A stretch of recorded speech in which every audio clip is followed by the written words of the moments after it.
नमस्कार दोस्तों, शिमला में चल रहे विवाद जिसमें मस्जिद एक मुख्य मूल रूप से कारण बन चुका है, इसके बारे में तो आप सबने सुना होगा। पर आखिर मामला क्या है और किस प्रकार से यहाँ पे ये उग्रवाद चल रहा है, किस प्रकार से विरोध प्रदर्शन हो रहा है और किस प्रकार से हम इसको संविधान के दृष्टिकोण से देखते हैं, सारी चीज़ें आज हमें पता लगानी है।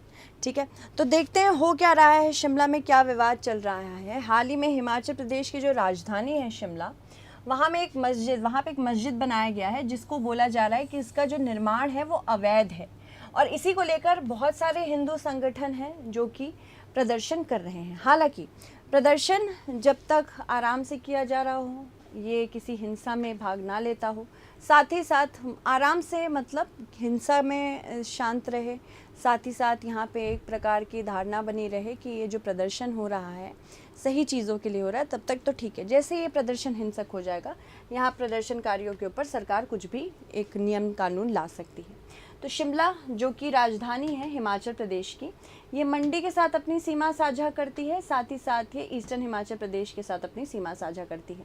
ये उत्तराखंड के साथ अपनी सीमा साझा करती है, हरियाणा के साथ करती है और पंजाब के साथ भी करती है। तो इसके बारे में हम जानते हैं। शिमला के संजौली स्थित इस मस्जिद का रास्ता ढली टनल से होकर जाता था और प्रदर्शनकारी कह रहे हैं कि यहाँ सड़क पर हनुमान चालीसा वो बेसिकली पढ़ के बता रहे हैं कि किस प्रकार से यहाँ पे अवैध निर्माण हुआ है। उन्होंने 2 जगह पुलिस के बैरिकेड भी तोड़ दिए, पुलिस ने 2 बार लाठीचार्ज किया और वाटर कैनन भी चलाया इस प्रदर्शन पर। पत्थरबाजी और झड़प में लगभग 15 प्रदर्शनकारी और सिपाही दोनों ही घायल हुए हैं। शाम के वक्त घायलों का हाल जानने नेता प्रतिपक्ष जयराम ठाकुर अस्पताल भी पहुंचे। संजौली ढली में करीब 5 घंटे से प्रदर्शन चलता रहा।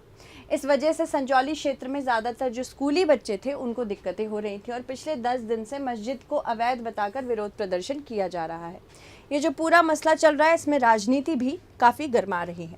देखो, भारतीय संविधान के अनुच्छेद 25 से लेकर अनुच्छेद 28 के बीच में ये कहा गया है कि किसी भी नागरिक को और किसी भी व्यक्ति को अगर भारत में रहना है तो वो किसी भी प्रकार का अपना धर्म अपना सकता है, धर्म का प्रचार कर सकता है।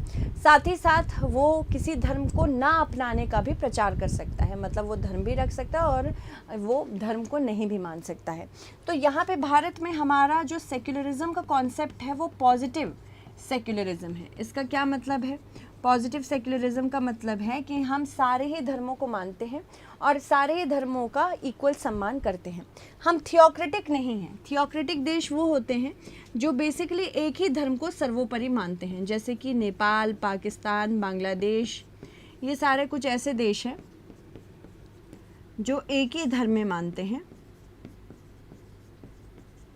इसके अलावा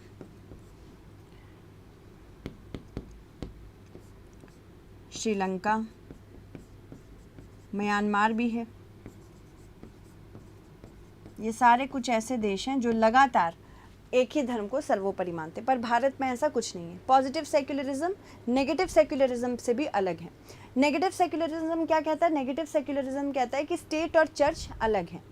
ये वेस्टर्न कॉन्सेप्ट है और हमारा जो इंडियन कल्चर है वो कह रहा है हर धर्म संभव है। किसी भी धर्म में अगर आप मान रहे हैं, आप रहना चाहते हैं हमारे साथ, तो बिल्कुल आप रह सकते हैं। साथ ही साथ अगर प्रदर्शन की बात करें तो ये फ्रीडम ऑफ एक्सप्रेशन का पार्ट माना जाता है। फ्रीडम ऑफ एक्सप्रेशन जो कि हमारे संविधान के अनुच्छेद 19 में बताया गया है, आर्टिकल 19 में बताया गया है। तो उसके नज़र से भी देखें तो प्रदर्शनकारी प्रदर्शन कर सकते हैं। हालांकि जैसे ही ये प्रदर्शन हिंसक हो जाता है या फिर दंगे भड़काने वाला हो सकता है, तो इस प्रदर्शन को रोक देना चाहिए, मतलब सरकार इसे रोक सकती है। बीजेपी का कहना है कि कांग्रेस अवैध मस्जिद को छूने से डरती है, पर कांग्रेस कहती है कि कई राज्यों में अभी विधानसभा चुनाव होने वाले, इसलिए बीजेपी यहाँ ये मुद्दा उठा रही है। हालांकि हमें इससे कोई मतलब नहीं है। मल्याड़ा में मारपीट के बाद ये विवाद बढ़ा। 31 अगस्त की शाम को 2 गुटों में हुई थी मारपीट। समुदाय विशेष के लोगों ने स्थानीय व्यक्ति को पीटा था। पुलिस ने 2 नाबालिग समेत 6 आरोपियों को गिरफ्तार कर लिया। उसके बाद 1 और 5 सितंबर को भी प्रदर्शन किया गया। और वहाँ पे हिंदू संगठन प्रदर्शन कर रहे थे। मस्जिद के अवैध निर्माण को गिराने की मांग भी कर रहे हैं, अभी भी कर रहे हैं। साथ ही साथ कसुम्पटी और मंडी में भी अवैध मस्जिद गिराने का प्रदर्शन हो रहा है। मतलब यहाँ पे कुछ ऐसी जगह हैं जहाँ पे बोला जा रहा है कि जो मस्जिद बनाए गए हैं वो अवैध रूप से बनाए गए हैं, तो उनको गिराने की बात हो रही है। शिमला के दूसरे शहरों में भी ऐसा ही विरोध फैलता चला जा रहा है। शिमला के संजौली में बनी मस्जिद को लेकर कथित अवैध निर्माण के आरोपों के साथ काफ़ी लोगों में रोष पनप रहा है। देखो, लोगों का कहना है कि ये मस्जिद, वैसे तो वहाँ के जो रख रखाव करने वाले हैं मस्जिद के, ऐसा बोल रहे हैं कि 1947 का मस्जिद है, पर ये मस्जिद कच्चा था। ठीक है, हालांकि अभी हाल में हम देख रहे हैं कि ये मस्जिद जो है 5 मंजिल का हो गया है, तो 5 मंजिला मस्जिद हो गया है। साथ ही साथ यहाँ ये अवैध रूप से हुआ है, ऐसा लोगों का कहना है। जो प्रदर्शनकारी वो ये भी कह रहे हैं कि जिस प्रकार से ये मस्जिद बनाया गया है, बिना किसी नक्शे के पास होने के बनाया गया है, जिसकी वजह से यहाँ पे लोगों में रोष है। इसको लेकर हिंदू समुदाय के लोग सोशल मीडिया में भी लिख रहे हैं। लेकिन बीते दिनों में शिमला के मल्याणा में समुदाय विशेष के लोगों ने एक स्थानीय युवक के साथ मारपीट भी की, जिसने अंदर ही अंदर सुलग रही आग में और तेल छिड़क दिया। गत 1 सितंबर को रविवार के दिन लोगों का आक्रोश और भड़क गया और समुदाय विशेष के खिलाफ लोग सड़क पर उतर आए। इस दौरान लोगों ने मस्जिद का घेराव भी किया। बाहर से आने वाले समुदाय विशेष के लोगों पर शिमला का माहौल खराब करने का व कथित अवैध मस्जिद को गिराने की मांग की बात की जा रही है। 1 तारीख से शुरू हुआ विवाद अब रुकने का नाम ही नहीं ले रहा है। हालांकि अगर बात करें लोगों ने क्या क्या आरोप लगाए हैं, इसके बारे में हम चर्चा करते हैं। बिना अनुमति और नक्शा पास किए 5 मंजिला मस्जिद बनाया गया है। समुदाय के लोगों को नमाज पढ़ते पहुंचते हैं अगर, तो घर में ताक झाक भी करते हैं वहाँ आसपास के घर, ऐसा बोलना है उनका।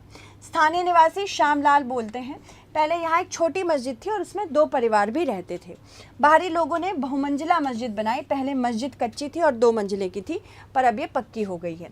मस्जिद के इमाम शहजाद का कहना है कि मस्जिद 1947 से पहले की है और पहले मस्जिद कच्ची थी और 2 मंजिले की थी और लोग बाहर नमाज पढ़ते थे तो उनको दिक्कतें होती थी, इस वजह से मस्जिद का विस्तार किया गया। इसके अलावा यहाँ पे इसे देखते हुए लोगों ने चंदा इकट्ठा किया, ऐसा उन्होंने कहा, और मस्जिद निर्माण शुरू किया। ज़मीन वक्फ बोर्ड की थी। वक्फ क्या होता है? वक्फ एक प्रॉपर्टी, संपत्ति होती है, अचल या चल संपत्ति दोनों हो सकती है, और इस पर मुस्लिम समुदाय का हक होता है। या कोई प्रॉपर्टी अगर वक्फ बोर्ड की मानी डिक्लेयर कर दी जाती है तो वो वक्फ को ही चली जाती है। वक्फ बोर्ड इसकी लड़ाई अभी कानूनी रूप से लड़ रहा है। कानून का जो भी निर्णय होगा ऐसा माना जा रहा है। प्रदर्शनकारी ये भी कह रहे हैं जो भी निर्णय होगा हम सबको मंजूर है। 2010 में इसकी पक्की इमारत बननी शुरू हुई तो नगर निगम ने शिकायत ये हुई थी कि यहाँ पे जो निर्माण हो रहा है ये इल्लीगल तौर तरीक़ों से हो रहा है। अब मस्जिद 5 मंजिले की है और नगर निगम 35 बार अवैध निर्माण तोड़ने के लिए आदेश भी दे चुका है। ताज़ा विवाद 31 अगस्त को शुरू हुआ जब 2 गुटों के बीच में मारपीट हुई और इसके बाद हिंदू संगठनों ने मस्जिद को अवैध निर्माण गिराने की मांग की। व्यक्ति से मारपीट के विरोध में हिंदू संगठन भड़क गए। उन्होंने संजौली में 1 सितंबर और चौड़ा मैदान में 5 सितंबर को प्रदर्शन किया। इसके बाद 7 सितंबर को कमिश्नर कोर्ट में सुनवाई भी हुई। यहाँ वक्फ बोर्ड ने कोर्ट को मालिकाना हक के दस्तावेज भी जमा किए। कोर्ट ने इस मामले में 5 अक्टूबर को सुनवाई तय की है और संबंधित कनिष्ठ अभियंता को फ्रेश स्टेटस रिपोर्ट दाखिल करने की भी मांग की है। शिमला में लागू हो गई धारा 163। ये किस प्रकार की धारा है, इसके बारे में जानते हैं। डीसी अनुपम कश्यप ने संजौली में भारतीय नागरिक सुरक्षा संहिता, जिसने सीआरपीसी को रिप्लेस किया है, भारतीय न्याय संहिता ने आईपीसी को किया है, भारतीय नागरिक सुरक्षा संहिता ने सीआरपीसी को किया है। तो इसकी संहिता में धारा 163 को लागू किया। इसके तहत सुबह 7 बजे से रात को ऑलमोस्ट 12 बजे तक 5 या इससे ज़्यादा लोगों को इकट्ठा होने या फिर हथियार लेकर चलने की इजाज़त नहीं है। इसके अलावा पुलिस ने मंगलवार रात को संजौली में शांति बनाए रखने का फ्लैग मार्च भी निकाला था। साथ ही साथ सरकारी और प्राइवेट ऑफिस, स्कूल, बाजार सब कुछ खुले रहेंगे, ऐसा उनका कहना है। किसी भी व्यक्ति को धरना प्रदर्शन करने की अभी इजाज़त नहीं है। लाउडस्पीकर के इस्तेमाल पर भी अभी फ़िलहाल के लिए प्रतिबंध लगाया है। सीएम बोले, हिमाचल के जो मुख्यमंत्री सुखविंदर सुक्खू हैं, उन्होंने कहा प्रशासन हर चीज़ देख रहा है और शांतिपूर्ण प्रदर्शन पर कोई रोक नहीं है। हम सभी समुदायों का सम्मान करते हैं। कानून को हाथ में लेने के लिए किसी को भी इजाज़त नहीं दी गई है। इस घटना को राजनीतिक रंग भी नहीं देना चाहते हैं। साथ ही साथ सदन में कमेटी गठन भी किया गया है जो कि स्ट्रीट वेंडर के लिए पैरामीटर तैयार कर रही है। मस्जिद में कानून के हिसाब से कार्रवाई होगी अगर ऐसा कुछ होता है तो। ठीक है। तो अगर हम बात करें उत्कर्ष क्लासेस की, उत्कर्ष क्लासेस ने हाल ही में अपने एग्जिस्टेंस के 22 इयर्स कंप्लीट कर लिए हैं। 13 सितंबर को हमारे उत्कर्ष क्लासेस का बर्थडे होता है और इसी को देखते हुए हम आपको काफ़ी सारे इम्पॉर्टेंट डिस्काउंट्स दे रहे हैं, जिसमें 22% का फ्लैट डिस्काउंट ऑफर है। अगर आप आरंभ बैच या कोई भी यूपीएससी या अन्य कोई भी बैच लेना चाहते हैं, उत्कर्ष क्लासेस का ऐप डाउनलोड करें प्ले स्टोर से और फिर यहीं से आप इसे डाउनलोड करके जो भी कोर्स लेना चाहते हैं, 16 सितंबर तक आखिरी डेट है हमारी, प्लीज़ इसका लाभ उठाएं। धन्यवाद।